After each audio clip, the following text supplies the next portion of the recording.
saluons chez vous, nous vous saluons. Soyez encore bénis abondamment par le Seigneur qui nous fait grâce par l'entremise de ces moyens de médias que nous puissions échanger de temps à autre sur ce qui a trait à sa parole. C'est votre frère Aristoni dans le cadre d'ATK Édification et aujourd'hui ou par cette vidéo, nous sommes dans notre rubrique de ce que l'Église doit savoir. Il y a un message très capital et très important que nous allons donner. Prions, Seigneur Dieu de gloire, Dieu de grâce, précieux Saint-Esprit, illumine nos esprits sur ces messages, que nous puissions capter ta pensée, comprendre ce que tu veux à propos de ces sujets, dans le nom de Jésus. Amen. Alors, nous allons parler de ces sujets, donc comme je l'ai dit que nous sommes dans la rubrique de ce que l'Église doit savoir, nous allons parler de ces sujets intitulés la prière en esprit est d'une grande importance. Donc l'Église doit savoir que la prière en esprit est d'une très grande importance.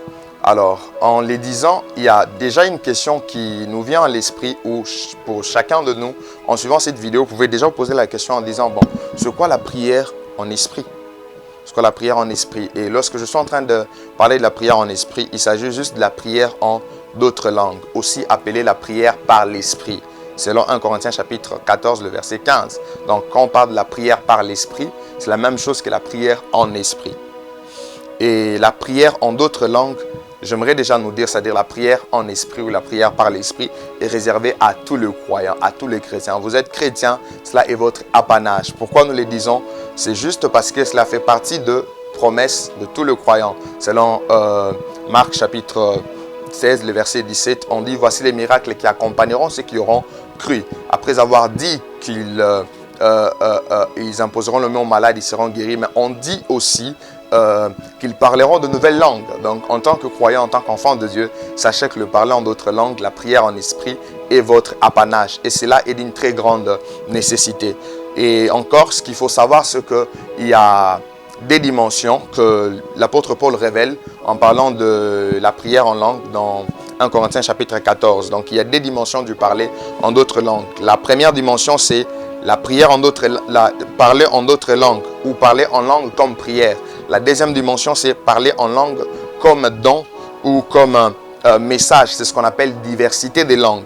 Alors lorsqu'on fait allusion au fait de parler en langue comme prière, c'est ce qui est écrit dans 1 Corinthiens chapitre 14, le verset 2. Ça concerne tout le monde. Pourquoi? Parce que on le dit clairement que celui qui parle en langue ne parle pas aux hommes, mais il parle à Dieu. C'est un esprit qui dit des mystères et il est en train de s'édifier. Donc lorsque vous lisez cette partie, sachez qu'il s'agit de la prière, de parler en langue comme étant une prière. Et c'est souvent ce qu'on qualifie du signe initial du baptême dans le Saint-Esprit. C'est parlant d'autres langues. Et cette dimension de parlant d'autres langues ne nécessite pas l'interprétation. Quand quelqu'un prie en d'autres langues, il est en train de prier en d'autres langues. Il n'a pas besoin qu'on interprète ce qu'il est en train de dire. Troisièmement, c'est là, comme je l'ai dit, ce type de parlant d'autres langues est l'apanage de tous les croyants, de tous les chrétiens. Parce que Christ l'a si bien dit dans Marc chapitre 16, comme nous venons de le voir. Alors, lorsqu'on parle en langue comme don, comme je l'ai dit, qu'il s'agit de la diversité des langues qui est mentionnée dans 1 Corinthiens chapitre 12, le verset 10. Et quand vous êtes dans 1 Corinthiens chapitre 14, c'est le verset 5, le verset 13. Là, nous voyons nous voyons le parler en langue en tant que don. Donc, le Saint-Esprit distribue le don à chacun comme il veut. Voilà pourquoi tout le monde peut parler en langue, mais ce n'est pas tout le monde qui a le don de diversité de langue, parce que la diversité de langue fait allusion au parlant en langue comme message.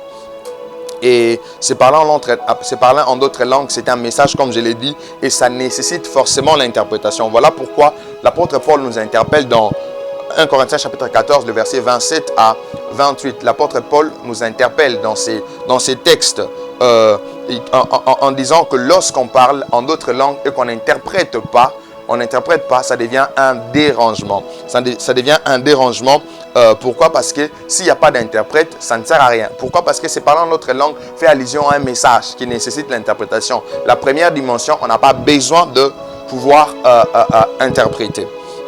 Ça doit être clair. Alors, j'aimerais nous dire, qu'est-ce qui se passe lorsque nous prions par l'esprit ou lorsque nous prions en esprit. Vous pouvez le voir dans 1 Corinthiens chapitre 14, le verset D et le verset 14. Lorsqu'on prie en esprit, on prie par l'esprit. Personne ne comprend ce que nous disons. Personne ne comprend ce que nous disons. Et deuxièmement, nous parlons directement à Dieu. Nous parlons directement à Dieu. Troisièmement, ce sont des mystères que nous sommes en train de dire en esprit. Quatrièmement, notre intelligence demeure stérile lorsque nous parlons en d'autres langues. Alors, il y a des bénéfices, comme je l'ai dit, il y a des bénéfices parce que je dis que la prière en d'autres langues est très importante, ou la prière en esprit est très importante pour l'Église. Alors, il y a des bénéfices attachés à la prière en d'autres langues.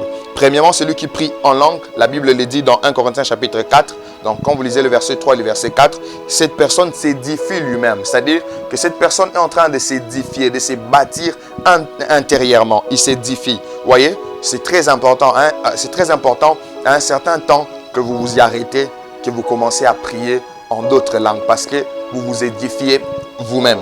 Et la prière en d'autres langues nous permet d'éviter certaines distractions avec les raisonnements intellectuels. Pourquoi? Parce que notre mémoire se fatigue, notre intelligence se fatigue à un certain moment. D'où la prière en d'autres langues vient nous permettre de pouvoir surmonter ces distractions, surmonter toutes ces choses, ces faiblesses et la fatigue du corps. La prière en d'autres langues nous permet de pouvoir les surmonter. Et la prière en d'autres langues facilite aussi l'intercession de l'Esprit, donc l'Esprit de Dieu en notre faveur.